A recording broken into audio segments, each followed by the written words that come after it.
It's time to swarm the 402. Welcome to the Nebraska Hawkeyes. These guys are brave. They're Hawkeyes, living in enemy territory. Listen, these guys are way past their prime, but they're still Hawkeyes. They're spreading the Hawkeye hype to all of Nebraska.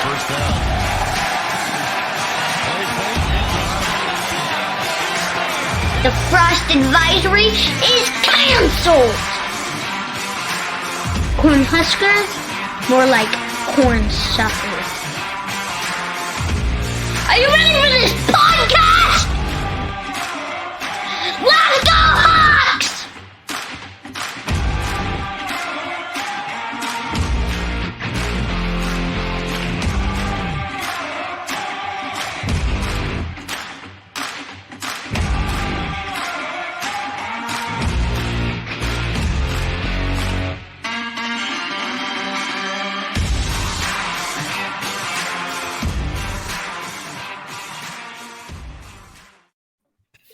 All right, welcome back to the Nebraska Hawks Nest. It is time for another Swarm the 402 podcast. You are joined today by your normal group of goofballs. We got Jerry calling himself Waldo now. We got Russ, Matt, and I'm thinking we're going to have to start setting up some adoption papers. Kyle Schlicher joins us again. Thinking we're going to make him a permanent part of our family here soon. Nice. Welcome, Kyle. We're glad to have you again, man. Yeah. Always a good time, man. Like I said, Kyle said he was giving up a Grey's Anatomy, binge watch. So I mean, that's kudos to him. We feel pretty honored. Well, yeah. Well, I use that as a joke, Grey's Anatomy, but it's the shows that my wife wants to watch. How about that? So we know how that works. In other words, you're a smart man, Kyle.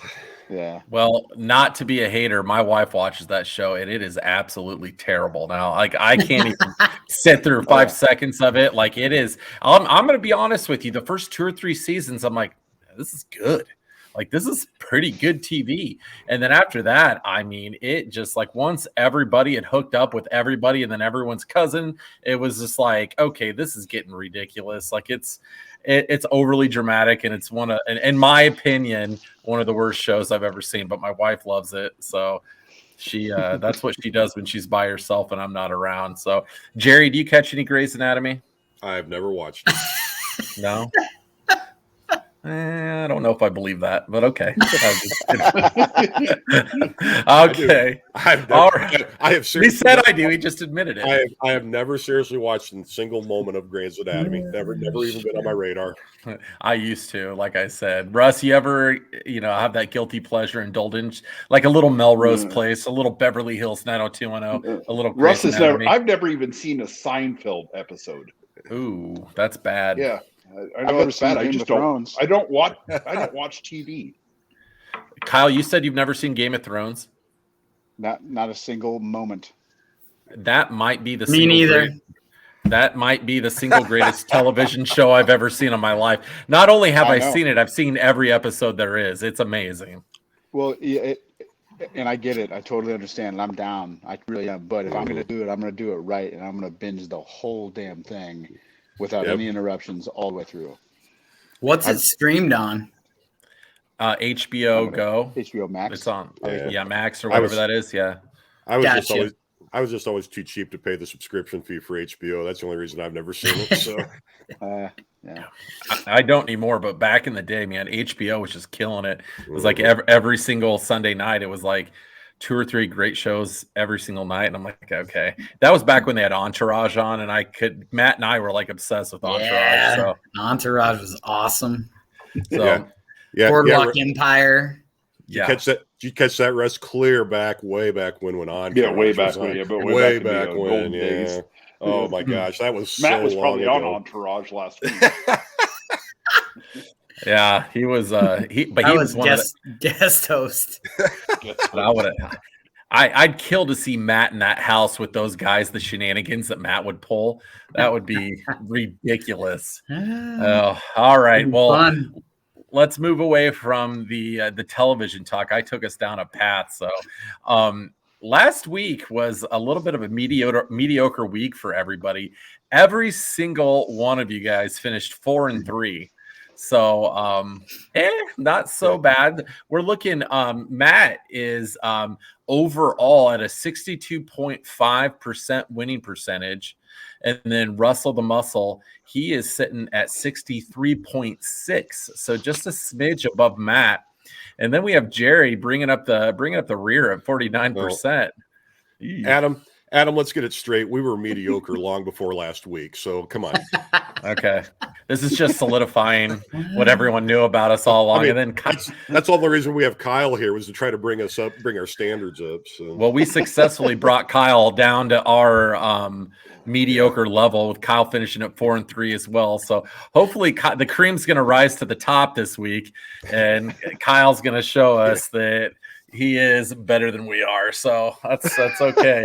Guys, I want to talk a little bit about last week, what we saw from the Hawkeyes, what your guys' thoughts were. I'm pretty frustrated. I'm not sure how you guys are feeling about everything. I'm of the mindset, and I want to get your guys' thoughts too. On social media, there's a ton of criticism going on and a lot of things getting thrown out there. I feel like there's a fine line of being respectful and being destructive.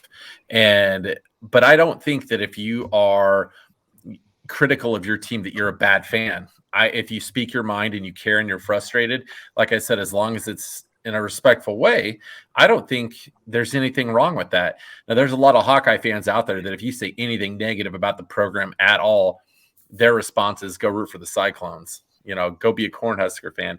I don't necessarily think that's fair. I want to get your guys' feelings on the state of the offense right now, the program.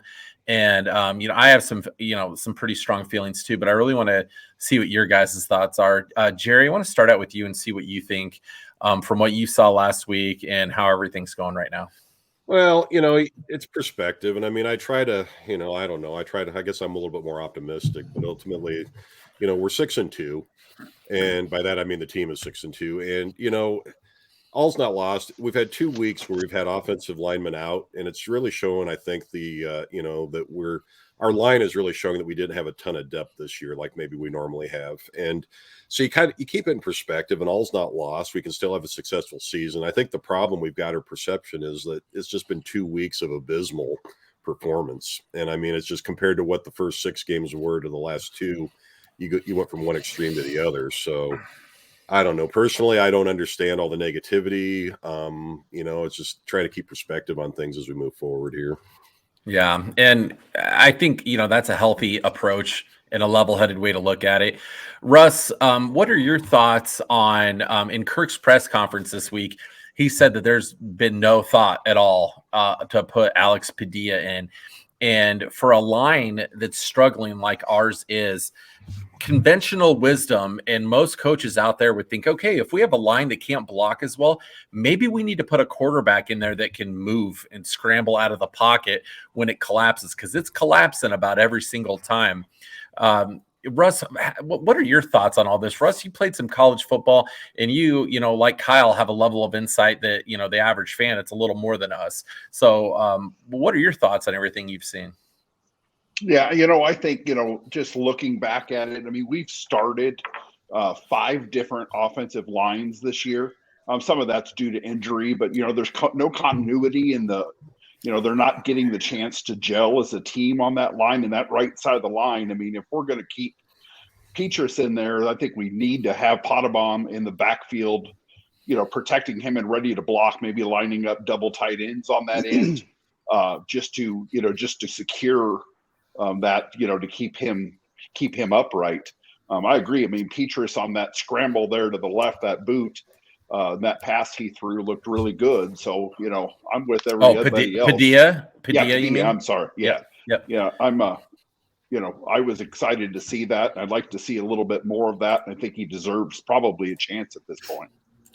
Yeah. And I'm not saying that, Patriots, Spencer's not a great quarterback or not a good quarterback.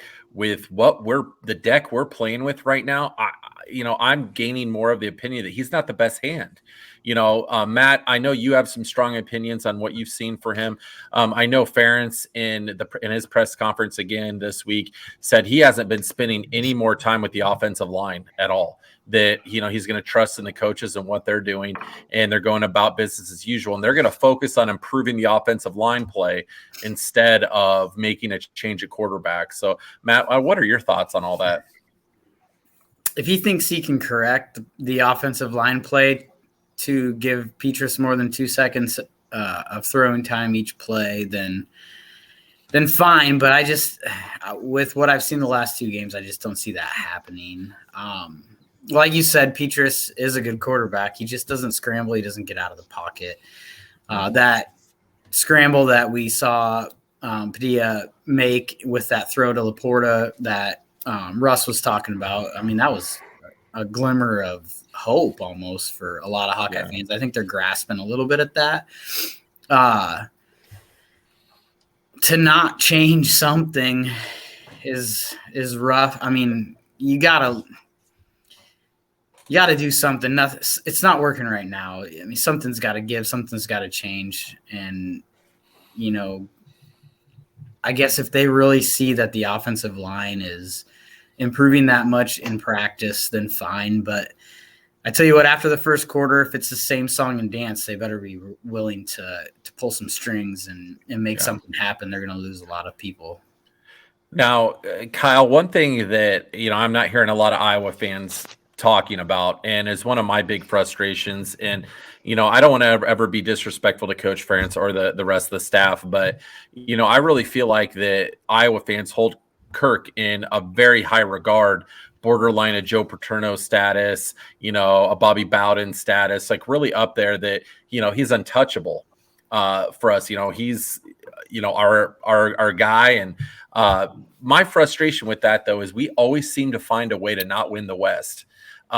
We always, and it's one of the weakest divisions in the Power Five. The Big Ten West should be a division that we are winning 2 to 3 out of every 5 years with Wisconsin and going to battle with them on maybe occasionally there's a wild card to slip in. But when Pat Fitzgerald has taken a program like Northwestern to the Big Ten championship more than Kirk has taken Iowa, I take notice with that. And I think that is a glaring weakness. Kyle, what are your thoughts from being, a guy that's been on the team, been in the trenches with everybody, grinded with those guys, to see what you've seen so far? What are your thoughts?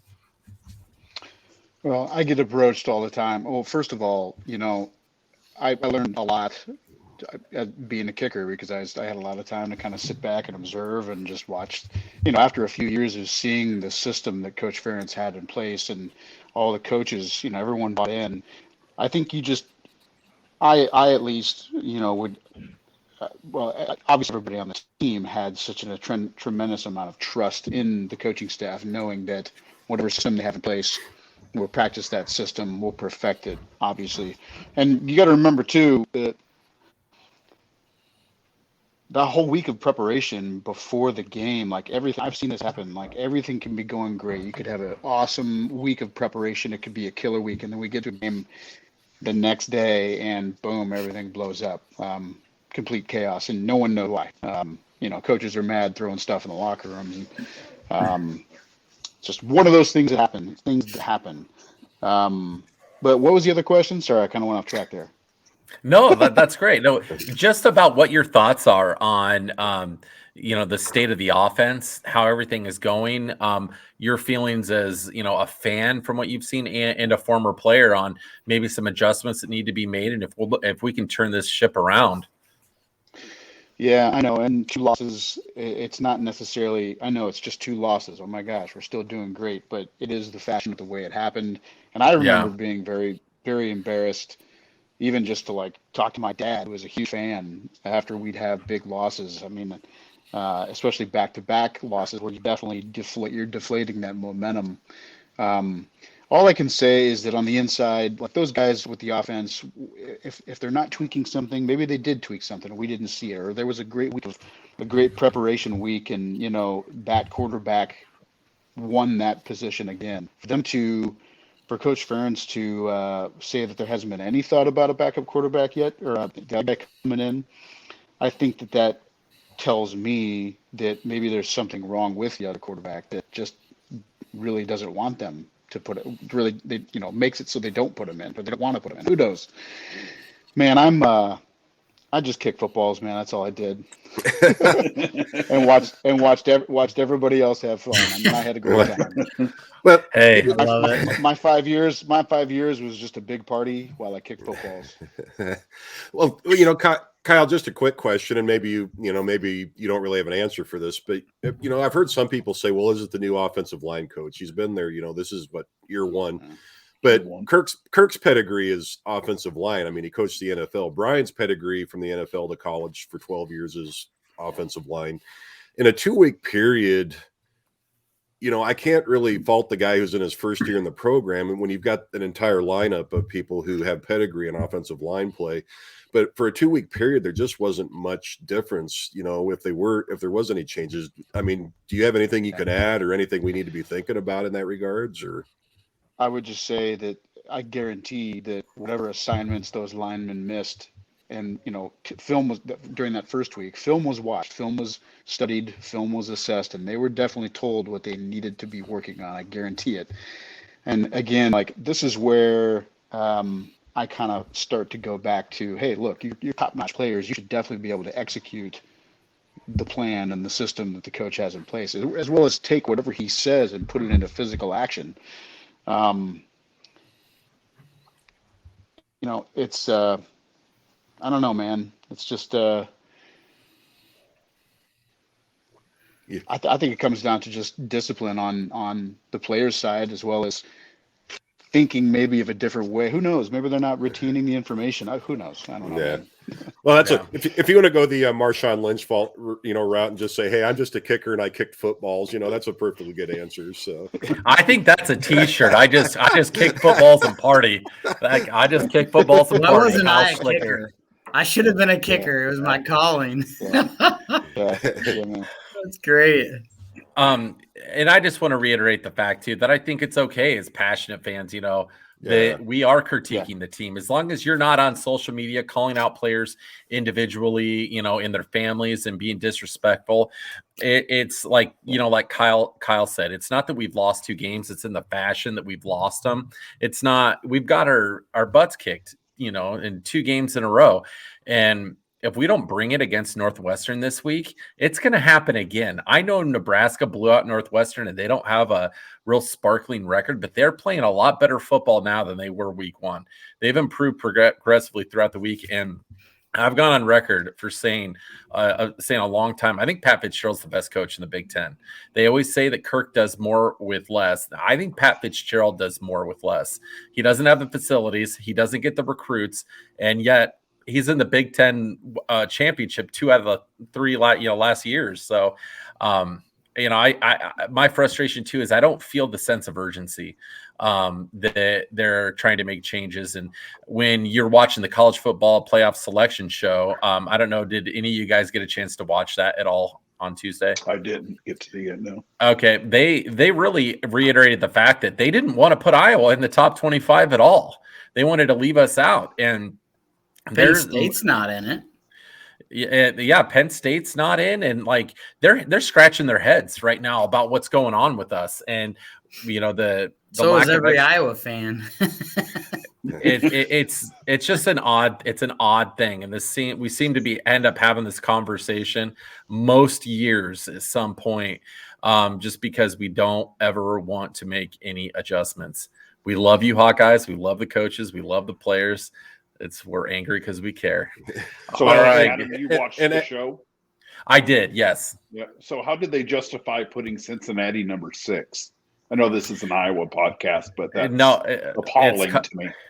It was to me too. I was a little angry.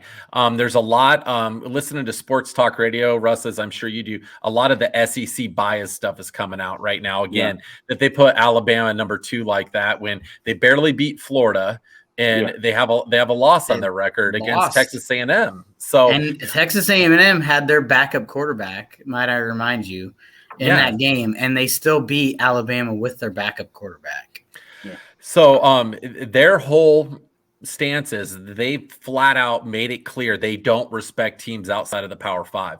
They don't respect Cincinnati's schedule, and their one really good win against Notre Dame isn't enough. So the guys on the show are like, okay, if you're a Cincinnati fan, calm down, because it's going to work itself out between Alabama and Georgia. One of those two are going to be gone. And then, Michigan State's probably going to get knocked off by Ohio State. But then if you look, Oklahoma, who's a real threat to them that's left? Oklahoma's going to probably work their way in. So, I mean, it's going to look like Cincinnati's going to be screwed again, but that's the one thing about college football is it's still, even though they put a playoff system in place now, it's the best sport in the world, but it's the most flawed. You go to the Heisman Trophy. That doesn't go to the best player in the country. It goes to the best quarterback in the country pretty much every year. And, you go to, the top 4 teams.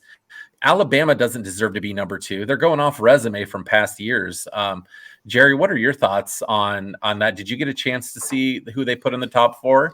Yeah, I didn't really pay attention to it much as I've been dealing with this sinus infection all week. So I haven't had a chance to really put a lot of attention into it. But again, it's the first round, the way this year's going, there's going to be so much change between this week now and the next 3 to 4 weeks with the things that happen. So I guess too, I don't put a lot of stock in, just like the AP poll, you don't put a lot of stock into the early results. It's always about coming down the stretch run that counts. So yeah. Well, I thought it was very appropriate where they put Michigan State. I think Mel Tucker should win Coach of the Year without a doubt. And again, I don't want to harp on this too much, but that's what happens when you win the transfer portal. Mel Tucker was on the ball and got the best transfers in the country. Their running back was from Wake Forest. Just think if that guy was still on Wake Forest. Wake Forest is still undefeated. That's crazy. And he's probably going to win the Heisman this year, which is nuts. I mean, Mel Tucker, what he did this year should be the template of what every coach should try to do in the offseason, addressing needs. The sport has changed with the transfer portal. And if we don't get on the ball a little bit more with it, we're going to get left in the dust. Agreed. All right. Rant over. Guys, we're going to go on to our next segment, unless anybody has anything to add there. I have lots of stuff, but I don't think the internet wants to hear it. All right. Matt's gonna censor himself. He must still be on his first beer. Okay. We're gonna go on to our there we go. There it goes. Cracking it. Kyle, did you have any exotic beers today with extremely high contents of alcohol? No, I did not have any drinks today, man. All right. He's you kind of need to do that if you want to interact with us. That's the only way that you can we're so ridiculous. But I got my allotment of spotted cow today, so I had to tap into that a little bit. All right. Yeah. Well, we're going to go into our next segment, a new segment on the show, inspired by if you guys have been following the podcast, Matt and I, just out of the grace of God, were able to make the cover of a few magazines, which I think is awesome. Like Yummy Magazine, I'm blown away that we made that. And I checked in and they did file for bankruptcy after that issue came out. So we successfully sank a successful magazine empire. So I think was I the cover of Junior Magazine or something? A Junior Magazine. Yeah, and they're no longer either. So yeah, the teen subscription spiked really quick when that came out, and then I think the parents got a hold of it and shut it down. So you saw the stock go up and then it crashed quick. So we got a new segment we're going to be busting out here real quick, and it's called "Where in the World is Jerry?" Now this is an interesting thing. None of us have seen much of Jerry this year during football season. we don't know where he's been, what's been going on. We haven't been in any games with him. I haven't been able to watch a game with him. So none of us know, but we got out on social media and our research team found some pictures of Jerry, and it looks like he's been enjoying the weather a little bit. Oh, nice. He's getting outside. And, was that at the golf of the Gulf Coast? Club there? 91. Yeah. I mean, that's no wonder why you're not hanging out with us, Jerry. And for those of you that are listening over podcasts, we got a tropical picture of Jerry at the beach. It says sweater weather is finally here, and he's got his back rug flowing in the wind. So if you actually knew what reality was like, that picture actually puts me in a flattering light. So thank you. I appreciate that. It's a young Tom Selleck, very handsome. And then this other one, I don't know if Jerry could explain this to us. If you're, again, listening to the podcast, I apologize. You're going to need to get on YouTube to put all the pieces together here.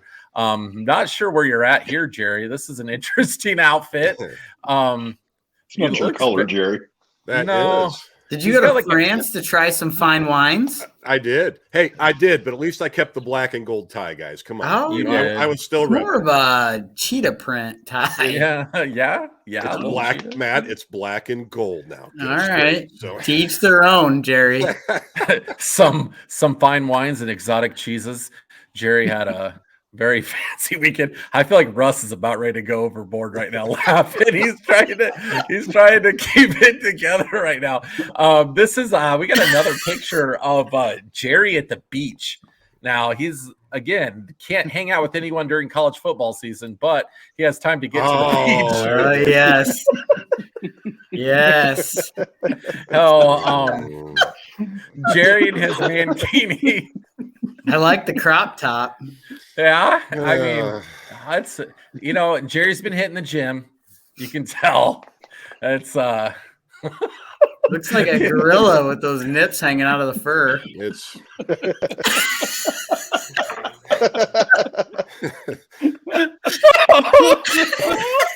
I'm gonna lose it. Hey, Russ. Stop it, Russ.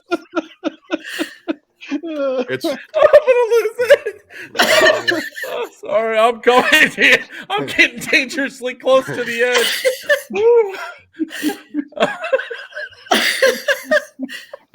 All right, then we got one more. Son of a Boondock Saints, Jerry. I'm just watching Russ laughing. I can't breathe. Oh, I'm getting emotional. Oh, Jerry, I mean, what do you have to say for yourself? You've been busy. It's not easy being me, boys. So the one before that, can I say Reeboks with the straps and the nipples with the fur? There we go. He turned around, gave that big booty a slap. All right. Well, Jerry has been living a lot more of an interesting life than we have. So that I understand now why we haven't seen him during football, though. He looks like he had a hell of a time. You gotta live life to the fullest, boys. That's all I got to say. So. I admire you, man. Like, I was frustrated that I haven't got to hang out with you all football season, but then when our research team found those photos, I'm like, I get it. I mean, yeah. I totally get it. All right, guys. Man, if we did commercial breaks, now would be the time. Don't worry, podcast listeners. We will post those on Nebraska Hawks Nest Facebook page for you to view at your pleasure. At your viewing pleasure. Your leisurely viewing pleasure. Or dismay, whatever one. But anyway. We're gonna crash the internet. Oh. Woo. All right, Jerry, I love you. Mark Zuckerberg's got nothing on us. No, not at all. All right, guys, we got our first game we're going to be covering here. Sorry, Kyle. He's like, oh, God, this is my last appearance What am I doing here? Don't worry, Kyle, you're next. All good, man. Oh, man. I would never do that to you, Kyle, just for the record. So Oh. Hey, all right. Jerry has racked up a lot of frequent flyer miles this season. We got Wisconsin, who just took us to the woodshed in Camp Randall. Right now, going to Rutgers. Wisconsin is favored by 12 in this one. Russ, if there's been any updated odds, you can definitely let me know. You got your finger on the pulse of that.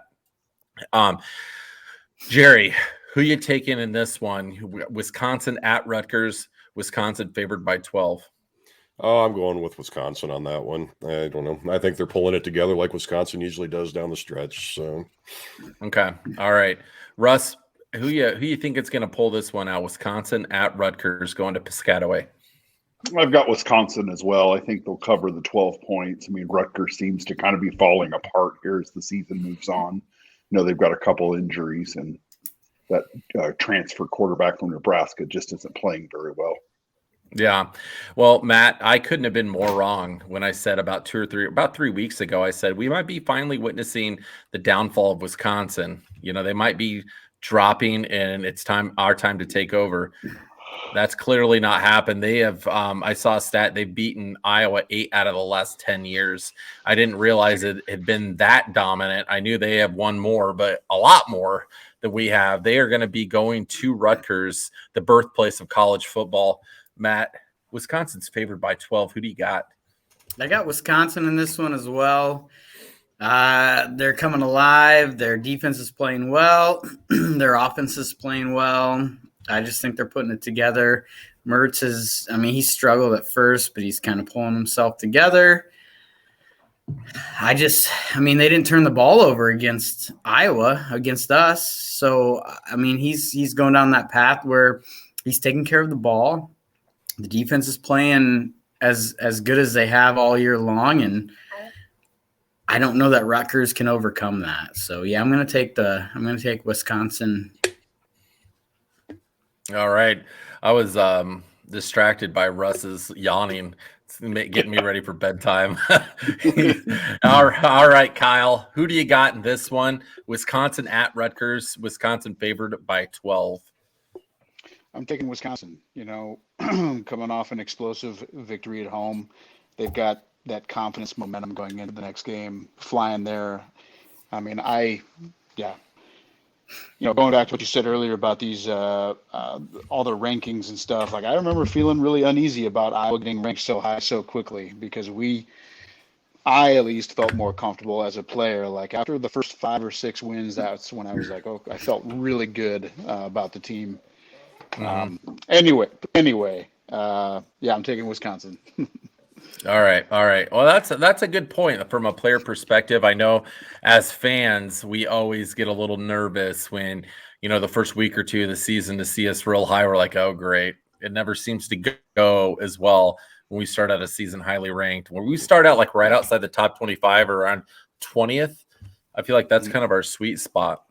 Sure. So, yeah. Moving on, we got our Iowa Hawkeyes going to the nicest middle school stadium in the state of Illinois, Northwestern. I was favored by 12. Just going off of how we played the last few weeks, I don't have a lot of confidence in playing anybody right now. Jerry, what are your thoughts on us going to Northwestern? A pretty sleepy place to play in for a lot of players, a hard place to get motivated. Well, it is, but I think it's also what the doctor prescribes for us right now. So I don't know. I'm still taking Iowa. Maybe that's just because I'm too much of an optimist. I think that the way Northwestern's played this year, they haven't really showed. They're getting a little bit better, maybe, but they're still struggling. So I like our chances to maybe have a rebound game and maybe get some things short up here, hopefully on the line. So, okay, Russ, what are your thoughts? Hawks are favored by 12 at Ryan Field. Is Iowa going to take care of business, or are we going to fall three straight games? No, I think Iowa's going to pull it out and win the game. I think it's an opportunity for our offensive line to maybe get right, open some holes, and get our running game moving a little bit. Maybe not rely on so many passes from Petrus. So that said, I'm going to take Northwestern in the points. I think Okay. we win, but I think we win by more like 6-7 points, somewhere in that range. Okay. All right. I think that's a really intelligent pick. Matt, right now I'm just checking in his career, Kirk is 8-8 against Northwestern, which you wouldn't think, should be the case. Matt, what are your thoughts on the game this weekend? Iowa at Northwestern. It's going to be a night game at Ryan Field, and I can't remember playing a night game at Ryan Field ever as a Hawkeye fan. Yeah, I'm Will with they turn Russ. the lights on for us? No, so Matt and I were talking about this, and they're going to ask all the fans to pull their car up to Ryan Field and turn their headlights on so everybody can see at night. Car headlights and cell phones. Everybody turns them on. Matt goes, do they actually even have lights there? Like, wouldn't it tip their bleachers over? And I'm like, yeah, it very well could. But Matt, what are your thoughts on this game? As I was saying before, I'm with Russ on this one. I think Iowa can win this one, but it's more like 7 to 10 points. I just don't think with as bad as our offense is played and the way Kirk goes into his interviews and doesn't say he's going to make any changes and he's just going to work with what he has and try to get him better. I just don't see leaps and bounds being made over a 1 week period of time. And 12 points is a lot. So yeah, for us, it's a lot. Let's be honest. In the last couple of games, it's a bunch. So yeah, definitely. I'm gonna take Iowa. I'm gonna say Iowa should win this game, but I don't think they're gonna win by more than 12 points, unless our defense scores points for us. Okay. All right, Kyle, let's get what your thoughts are on this. A lot of us thought that with us having the bye week and then going to Wisconsin, we were going to see a lot of improvement from the O-line, and we didn't really see any changes at all, maybe even a little bit of regression. Kyle, what are your thoughts? You kind of said, going to Northwestern, give us some inside thought here, what it's like to play there and how you see this game going. It's a terrible place to play. Not only do I have bad memories there, and if I recall right, I think I missed one that set up kind of a catastrophic. I think we were behind like 2 or 3 touchdowns. I missed a field goal, and one thing led to another, bunch of interceptions, fumbles. I think they won by an extra point. I think 2005, 2006 maybe. I can't remember. Okay. But, I traveled there when I was a freshman, when Nate was a junior. So I got to go, and it was pretty cool. Even though I knew I wasn't playing, I got to travel and go with the team everywhere they went, because potentially I was that backup guy in case something happened. So I got to experience a lot. And I remember showing up at Ryan Field and for the first time just as an observer, just a terrible place. I mean, just not very well kept. It's right there on the edge of the lakeshore. The sod and the actual field gives, you don't have good footing. I mean, it's just terrible, man. And they did just actually build massive facilities for all other sports. I hope that they did some upgrades, but yeah, their locker rooms were terrible. I mean, it was just a terrible experience. And again, that's all part of the psychic thing of it. But how I think it's going to go down is this is a true test for Iowa to dig themselves out of this hole now and prove that they're Iowa, and we just don't lose to people dressed in purple. And yeah. It's going to be a true test. This will be a big test of character more than, because they have the talent, they have the systems, they have the trust.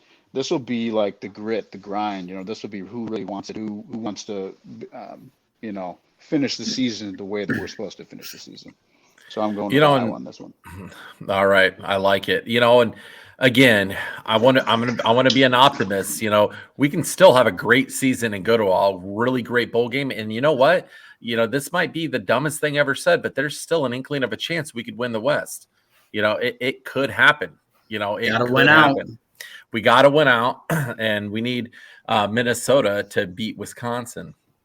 So, that could happen. All of that could. Minnesota's playing great right now, and we got to beat Minnesota. Very true. Yeah, we got to win them all. Yeah. PJ Fleck just got a 7-year extension today at Minnesota, so he's rowing the boat all the way home to the bank. Yep. Yeah. I never liked I never enjoyed bye weeks, even as a player. I always thought, like, what? Like, we're gonna stop our momentum now, and where Yeah. everything's humming, everyone's humping, and I hated bye weeks, and I still hate bye weeks because I know the teams that can go on, win the first 4 games, and then take a bye week, and then continue just hammering. I mean, Yeah. it does mess with your head, man. It makes you relax just for a minute. Yeah. Well, I as a fan, I know most of us don't like bye weeks. I went to Notre Dame this few weeks ago on a bye week to check out a game, and I had a Notre Dame shirt on. You wouldn't imagine the messages I got about like I need to burn that shirt and what the hell am I wearing? And people were appalled, and it was I got a lot of people that weren't real happy about that. Everyone's got their backup secret team. They're just you're more of a man. Show it. Well, it's definitely a distant second, that's for sure. So Sure. Okay. On that note, Kyle, who's your backup secret team? Ooh, I like it. Yeah, that's a good one. I'm gonna say I'd say the Miami Hurricanes, and just because that was a pivotal moment in my life watching Todd Severs go there, and then watching all those national champions and championships. It had a pretty big impact on my life, and I think that'd be pretty cool, man. If I could do it all over again, obviously I'd love to be a Hawkeye again, but like if I found one more year of eligibility somehow, like if I could pick one team to go play for, that'd be pretty cool to go kick down there. And I'm talking about not right now. I'm talking like go and kick for them like in the early 2000s when they were awesome. Okay. All right. Well, I need to hear this from Jerry and Russ now. Jerry, who is your kind of second team that you're always keeping an eye on and rooting for? That's a good question. I guess I can't really come up with one right off the top of my head. So, Pastor Russ, I'll think about it a little bit longer here. Okay. Sorry about that. Oh, that's all right. Matt just had to take a quick siesta. Russ, who's your number 2 team? Like your second favorite team? I still follow Arizona State quite a bit. This year, I've really enjoyed watching Georgia play. Not really an SEC guy, but I enjoy watching their defense. Yeah. All right. That's kind of cool. That's interesting. And then we talked about earlier, Russ had a little bit of a playing career at Arizona State, which is pretty cool. Matt, who would you say is your second favorite team that you kind of keep an eye on and that you like to make sure you don't miss their games? I don't know. I just like college football, so I watch a lot of different games. I try to keep up on the hot takes at the time, at the week, the big games. I'll watch the ESPN app and see what the close games are and flip channels. So yeah, I don't know. I don't really have a single team that I actually like is my second favorite, I guess. It used to be Oregon. You used to kind of think Oregon was cool. So did I. It was, when Chip Kelly was there, I really liked them. Yeah, they are a fun program to watch. All right. And then also too with Hawkeye fans living in Nebraska, pretty much whoever's playing Nebraska that week, that's kind of secondary. We like to see who's going to be, putting a whooping on the Huskers. So next we have the Indiana Hoosiers, who are having one tough season and at Michigan at the Big House. Michigan's favored by 19.5. Jerry, who do you got in this one? Indiana at Michigan. It's I'm going to go with Michigan and the points. I think Indiana kind of surprised me by putting up 35 on last week on Maryland, but I don't know. I just think Michigan's on a rebound game, and they're probably not real happy after that loss last week. So I can see them rebounding in a big way. All right, Russ, what are your thoughts on that one? I agree with Jerry. I mean, I think Michigan's going to be awfully hard to beat at home at the Big House after that loss to the in-state rival. So I'll take Michigan to cover. Matt, I was shocked that Michigan State and Mel Tucker found a way again to beat Michigan. I don't think they can be really saying the whole little brother, big brother thing anymore because Michigan State has owned them, and Michigan had that one in hand. Got to feel a little bad for Harbaugh. I know a lot of you guys don't like him, but man, he cannot pull out those games against rivals. Matt, who do you got? Indiana at Michigan. I'm going to take Michigan as well. I think I don't think Indiana's got a whole lot going for them. It's been a struggle all year long. Michigan had a a down game. I honestly think there was several play calls at the end of that game that could have turned the events of that game pretty easily. Yeah. That didn't go Michigan's way that maybe should have. Not going to really get into that, but I think Michigan's got this one easily. All right. Some good points there. Kyle Schlicher, the guest picker. Who do you got in this one? Indiana at Michigan. Oh man, I hate Michigan so much. More the fans. More the fans. Yeah.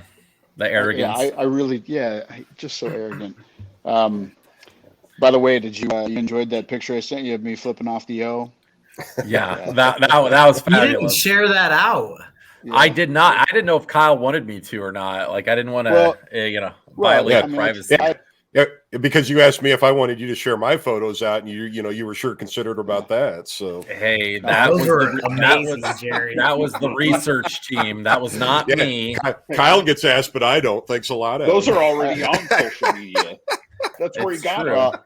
If it got out, I trust you, but if it got out, it's a badass pick. In hindsight, I don't know why I didn't turn around and take a picture of my finger flipping off the O. Has everyone seen it? I did not send it out because I didn't. You didn't share it. Nobody saw it. Send it to these guys. Right. They can see it if you don't mind. I will. But instead it's a selfie. I've got the O's on my back and I'm flipping off the camera in front. Yeah, sure. So, anyway. Okay. Well, you know what? Next podcast, I'll bust it out, and we can all see it if you're cool with it.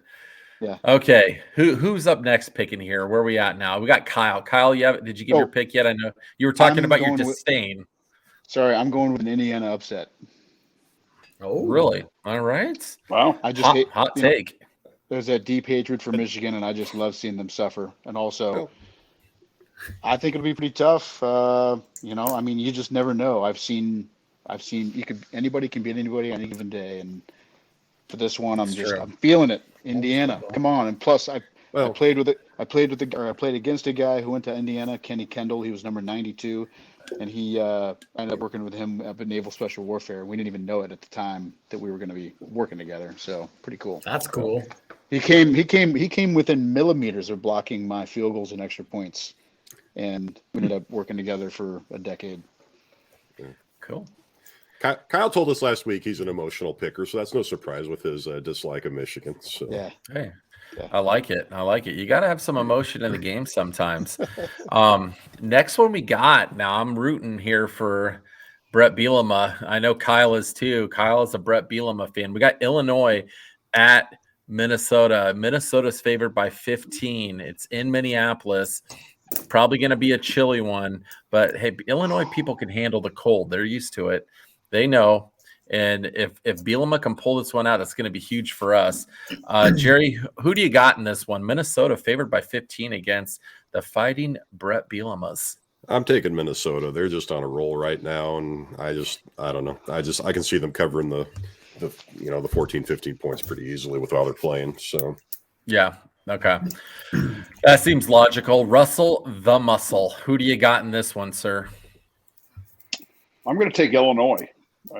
I think Minnesota probably wins the game, unfortunately. That would be good for Iowa if Minnesota goes down, but I'll take Illinois because I don't think Minnesota is going to cover the 15. All right.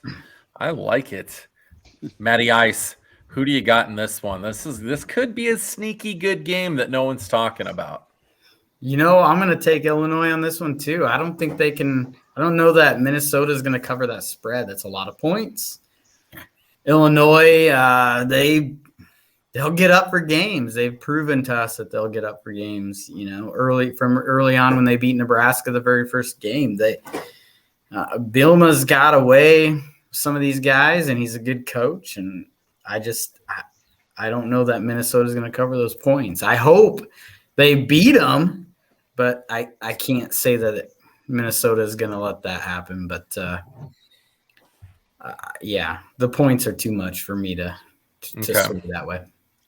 Kyle, we talked last week. You're a Brett Bielema guy, as am I. I do think he's a really good coach at Minnesota. Minnesota's favored by 15.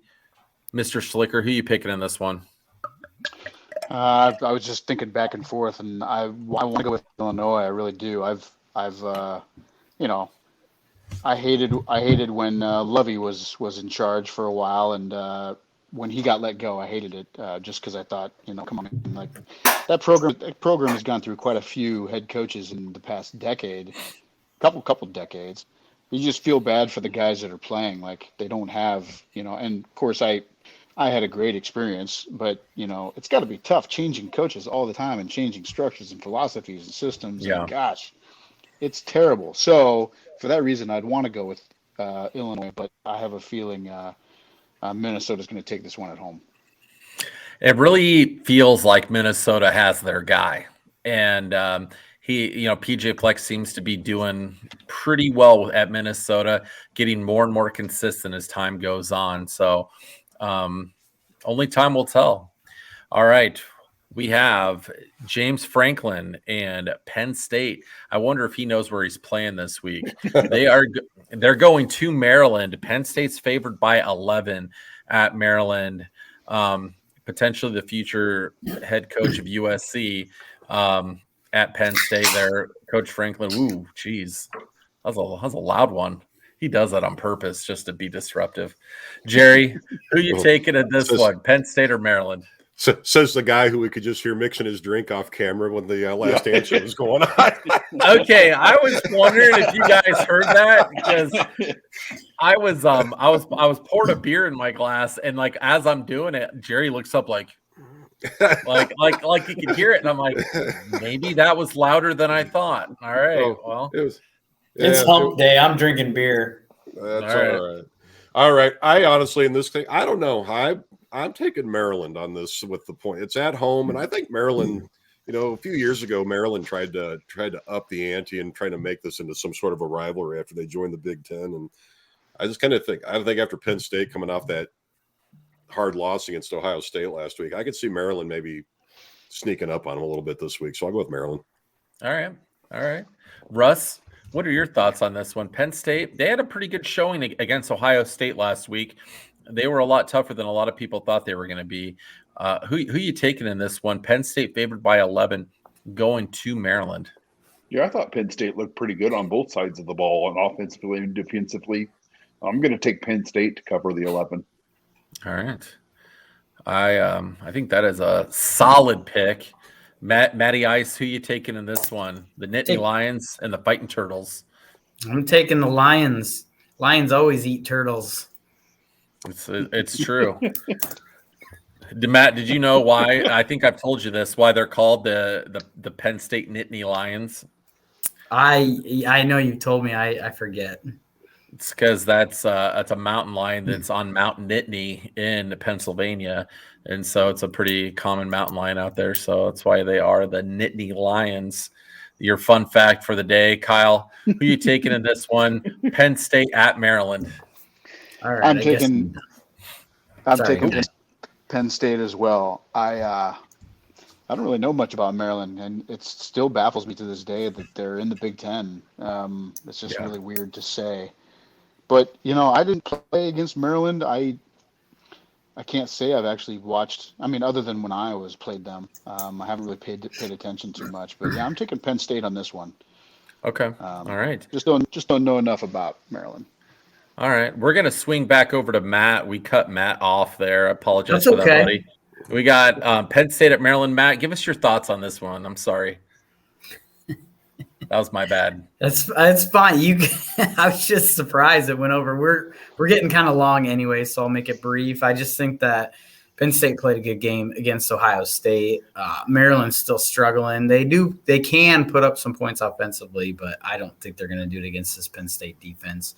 Also, there are many names for mountain lions across the United States. They're called pumas and bobcats and other names similar to that. So Nittany Lions, I'll add to the list. All right. The more you know. Very interesting. Wildcrats does wonders at my house. That's educational television at its finest. All right. Moving on to the Ohio State Buckeyes, who I can feel the hatred coming out of Kyle's pores down there. He just does not like the Buckeyes. I don't think any of us really do. Their fans are the worst. At Nebraska, Ohio State's favored by 15 in this one. Jerry, a.k.a. Waldo, who you taking in this one, sir? Oh, Ohio State, for obvious reasons. Yeah. This there's rumors about in the community here in the state of Nebraska that if Nebraska does not make a bowl game this year, that Frosty is out as coach and he's not going to be returning. Nebraska's got to win out if they're going to make a bowl game. This is going to be a tough one for them to win, Russ. Who are you taking in this one? The Ohio State Buckeyes against the Nebraska Cornhuskers, the team of the 90s. I've got to go with Ohio State. I mean, I thought long and hard about maybe Nebraska in the 15. I just don't see it. I mean, even Purdue just ran away from them last week. I got no faith in them. So, Ohio State. Yeah. All right, Matt, Memorial Stadium in Lincoln's going to be rocking. No matter what, if that team's 1-11, 2-10, they're going to pack that place for a game like this, and they're going to get loud. So regardless of if the Huskers are going to show up or not, it's going to be an intense atmosphere for sure in Memorial Stadium. Who do you got? The Ohio State Buckeyes at Nebraska Cornhuskers. Ohio State favored by 15. I've got Ohio State as well on this. The only people cheering in Memorial Stadium are going to be the Buckeye fans that traveled to see it. So, I mean, what's Nebraska got to combat Ohio State? They're going to take care of business on defense. Their offense is struggling for Nebraska, whereas Ohio State's is coming alive. I don't know. I mean, Nebraska's pass defense is terrible. Their run defense is pretty good, actually, this year. And Ohio State's just going to throw it all over the field. So it's going to be a high-scoring game for Ohio State. All right, Kyle, your second least favorite team, Ohio State Buckeyes at Nebraska. Who do you got in this one, Kyle?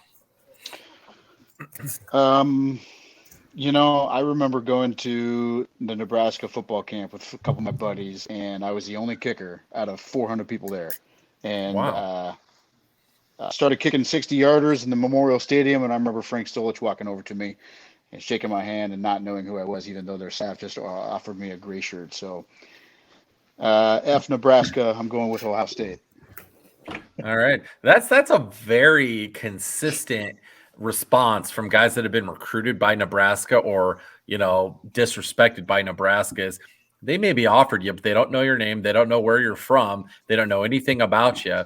And that is one thing that I'm proud of to be a Hawkeye is when you go into Kirk's office and you meet the coaches and everybody. It sounds like, and Kyle, you tell us for the most part, they've done their research. They know who you are. They know where you're from. They know your name. They know quite a bit about you. They've taken their time to do their research. Well, if you're not the right person for their system, and what I mean by that is they want the right people on the bus.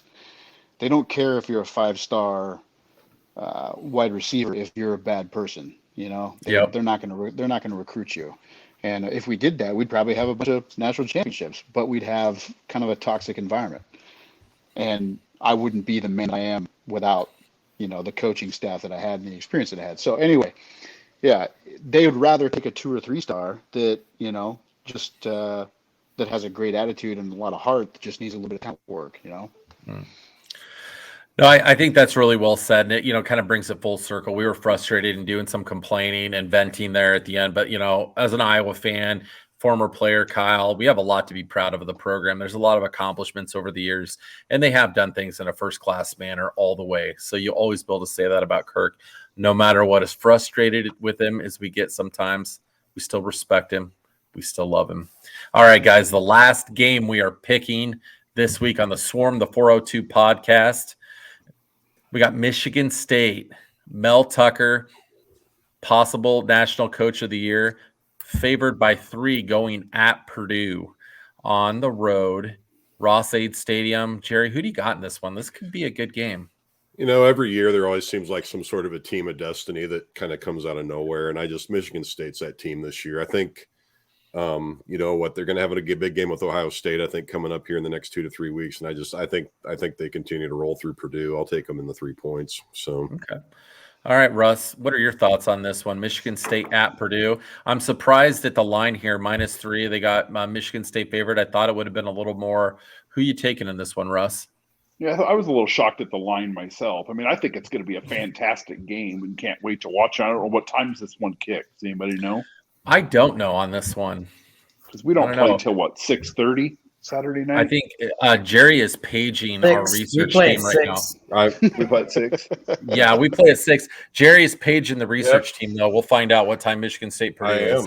All right. Yeah, I've got Michigan State covering the 3. I think 2:30, Russ. 2:30, okay. I think Mel Tucker's just got that team rolling. I mean, and they're scrappy, and I think you could see it early in the year. He just got a bunch of hungry kids that really want to, just kind of come together and gel. And I think they probably roll pretty big at Purdue. All right, Matt, what are your thoughts on this game? I could see this one going either way. Where do you think this one, Michigan State at Purdue? Honestly, after last week, I see Michigan State running away with this one. I don't even know who's going to be able to beat them at this point. And, I mean, it'll be a tough game against, I suppose, Ohio State. I don't know if they even play them this year or not. They do. They do. Okay. Well, that'll be the game to watch in the East, in my opinion. I just think they've got a lot of things rolling. Their run game is phenomenal. They can pass it if they need to. They will have to play pretty good defense against Purdue's pass game. I think that's what's going to keep Purdue in it. But -3 for Michigan, they're going to cover that. Yeah. All right, Kyle, what are your thoughts on this one? You got to finish strong, man. You're the last pick of the week. What do you got? What's the point spread? What's the favorite 3? Michigan State's favored by 3 at Purdue. Yeah, I mean, me, I kick field goals, man. Win it by 3. I'm going with Michigan. I'm going with Michigan State. All right, we got Michigan State, and it just like you guys were saying, it just, like Jerry said, it just seems like this is Michigan State's year. They're just finding ways to win every single week. They were down and out in that Michigan game, and they refused to lose. Man, they're just they got it this year. They got that magic mojo, whatever it takes, and they're looking good. So, boys, I hope you have a wonderful weekend and have a lot of fun watching these games and see who pulls out ahead. We got Russ in the lead right now by a slim margin over Matt. And then Kyle's going to be gaining steam every week with his picks. So he hopefully we didn't pull Kyle down too much again this week. So I'll have a few beers in me next time. Yeah. We need to go ahead and close this up because the trimmers are all charged up. So I got to go to the next room now. Gotta take care of that. Gotta take care of that sweater, man. You gotta burn that stuff off. You need to donate that to charity. Like that could supply winter coats for a whole town of children. That's like a woolly sheep. Can you shear that and sell it to the market? You probably can. You're such an entrepreneur, Jerry.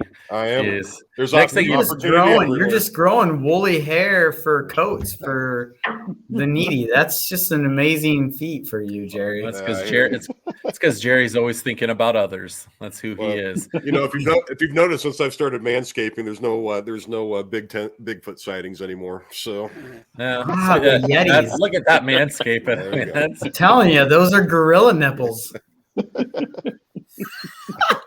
I don't even want to know how you know what to compare there, Matt. So Matt's got a Planet of the Apes. Have you never seen Planet of the Apes? Matt's got a season pass to the Omaha Zoo. That's how. All right, boys. All right, guys. Have a great weekend. We've dumbed down the public enough. Hawks. All right, guys. Go Go Hawks. Hawks. Go Hawks.